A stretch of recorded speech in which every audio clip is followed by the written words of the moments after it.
Joe always had the same dream, where he stood on the planet's surface at the base of a tree. It cast delicate shadows over the caustic sands and swayed in swirling currents of poison. Joe's dream of growing something outside brought him to this cave, where he set up his lab alone. He first cultivated a form of cactus that trapped pockets of air in its microscopic thorns, regulating the temperature of the cave. Next, he created an ivy that helped purify the air, allowing Joe to make the cave his permanent home. After that, a strange vine with edible fruits, a lily that removed toxins from the water, and grass that fertilized the soil. But even after so many wonders, not one plant survived more than a handful of days when planted outside the cave. Eventually, pilgrims made the journey to Joe's cave, marveling at his garden and trading goods for a taste of the exotic fruit. But Joe didn't pay them much mind. To him, they were ghosts of a civilization that knew only how to kill until it had run itself underground. Joe's dreams were becoming more vivid.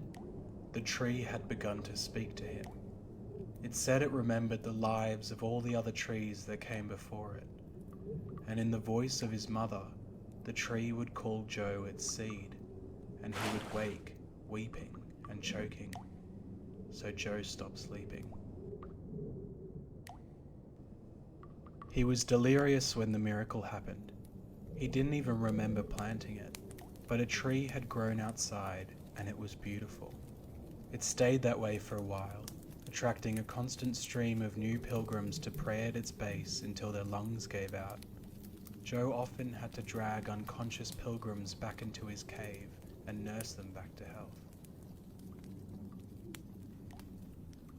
When the tree began to die, Joe spent more and more time outside, trying every remedy he could think of. But its birth had been a miracle, not one that even Joe understood, nor could replicate.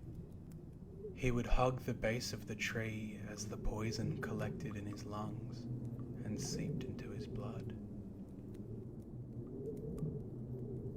The last person to see Joe alive was a starving pilgrim who traded Joe an axe for a handful of food. As the pilgrim was leaving the cave, he heard the thuds and crack of the axe.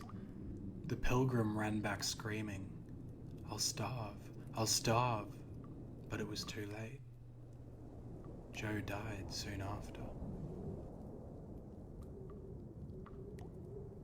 Joe's cave is still visited by thousands of pilgrims, and his dream of growing something outside is far from dead.